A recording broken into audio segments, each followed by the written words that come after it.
Welcome students in our YouTube channel. Today's topic is enzyme. So let's see what is enzyme.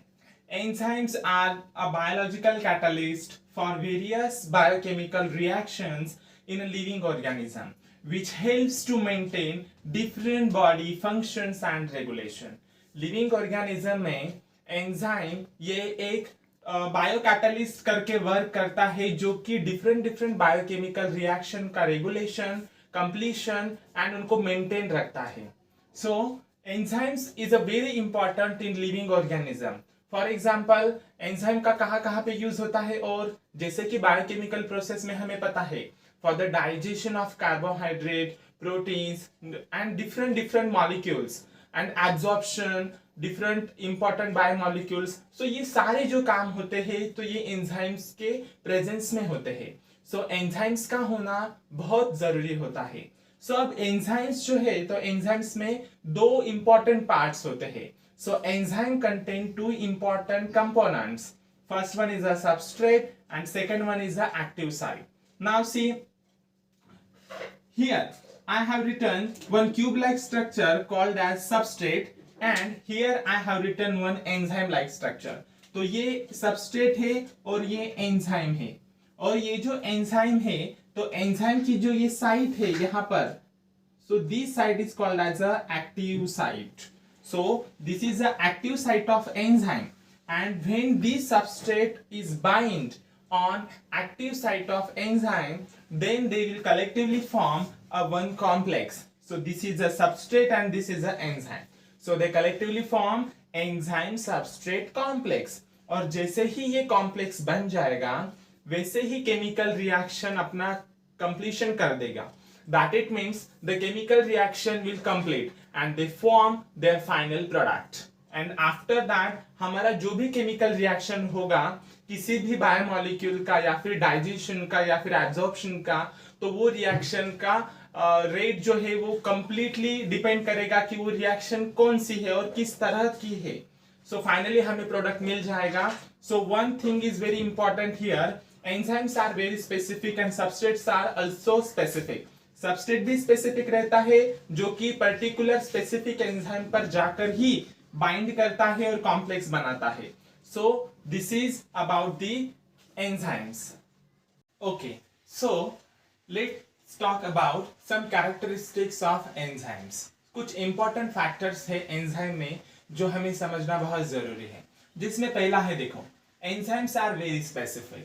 अब इसका मतलब क्या है, जैसे कि मैंने लास्ट में भी आपको बताया था. एग्जाम्पल के लिए यहाँ पे कंसिडर करो, यहाँ पे एक सबस्ट्रेट मैंने निकाला है. So this substrate is somewhat a triangular shape. Okay, ऐसा कंसिडर करो, और ये एंजाइम है तो इसका जो शेप है सबस्ट्रेट का तो बराबर एंजाइम के एक्टिव साइट जो है यहाँ पर, तो एक्टिव साइट पे वो क्या करेगा, बराबर बाइंड करेगा and then they will form substrate enzyme complex. Right, means क्या होगा, यहाँ पर जो हमारा सबस्ट्रेट है वो स्पेसिफिक है एंजाइम के लिए, और फिर वो दोनों एक दूसरे के साथ कॉम्प्लेक्स बनाएंगे जिसे हम कहते हैं एंजाइम सबस्ट्रेट कॉम्प्लेक्स. ठीक है, अब फॉर एग्जांपल अगर मैंने यहाँ पे सबस्ट्रेट ऐसे शेप का लिया होता तो क्या वो एंजाइम के एक्टिव साइट में फिट बैठता, नहीं बैठता.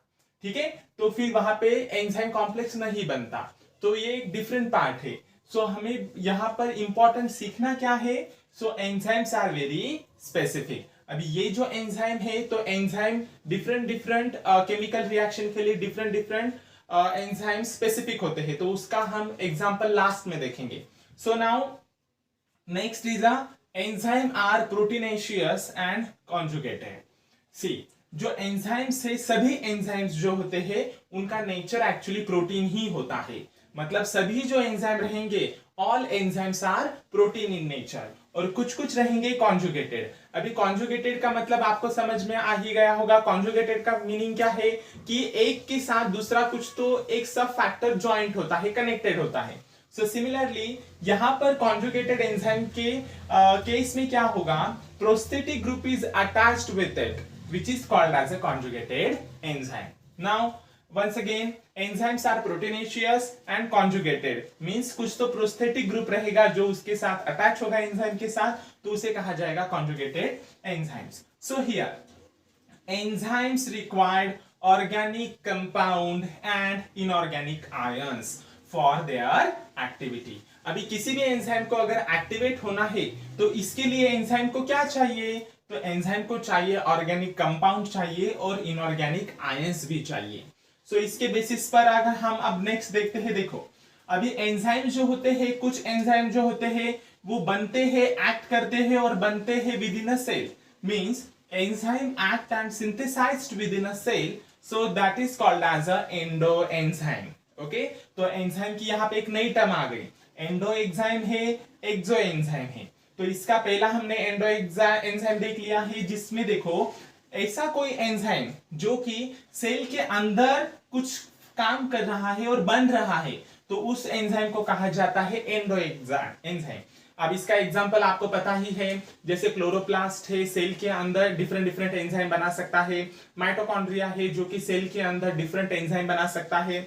सिमिलरली अगर कोई एंजाइम एक्ट कर रहा है और बन रहा है आउटसाइड द सेल, सेल के बाहर वो रिलीज हो रहा है या फिर सेल के बाहर बन रहा है, so that type of enzyme is called as a exoenzymes. Okay, so you can similarly know very well difference about these two. Endo means inner and exo means outer. So outside the body or outside the cell where the enzyme is synthesized called as exoenzyme. For example, some enzyme released by the fungi. Okay, so some fungi are also release different kind of enzymes, so which is belonging to the exoenzyme category. Now next one is here enzyme required organic compound and inorganic ion for their activity. So here, so ये जो organic compound है, जो organic compound होते हैं, ये organic compound tightly attach होते हैं protein part के साथ, तो उसको हम कहते हैं कोएंजाइम. यहाँ पे हमें और एक नई टर्म मिल जाती है, ठीक है, कोएंजाइम. देखो ऑर्गेनिक कंपाउंड अगर टाइटली अटैच होता है किसी भी प्रोटीन के पार्ट के साथ, तो उसे हम कहते हैं कोएंजाइम. फॉर एग्जाम्पल यहाँ पे दिया है मैंने NAD, मतलब है निकोटिनामाइड एडेनाइन डाइन्यूक्लियोटाइड. FAD का मतलब है फ्लाविन मोनोन्यूक्लियोटाइड. ओके, तो ऐसे डिफरेंट डिफरेंट एग्जांपल है कोएंजाइम के. उसी के साथ साथ है इनऑर्गेनिक कंपोनेंट के बारे में. सो इनऑर्गेनिक कुछ आयंस होते हैं. So inorganic ions are loosely attached to the protein part which is called as a cofactor, which is called as cofactor. अभी ये जो कोफैक्टर होते हैं ये इनऑर्गेनिक आयंस के होते हैं. इसका मतलब है यहाँ पे कौन से इनऑर्गेनिक आयन का इन्वॉल्वमेंट होने वाला है, तो इसमें होने वाला है मैग्नीज, कॉपर, जिंक आयन. इसे बहुत सारे होते हैं इनऑर्गेनिक आयंस जो कि एज अ कोफैक्टर करके यहाँ पे काम करते हैं. Now see one recap.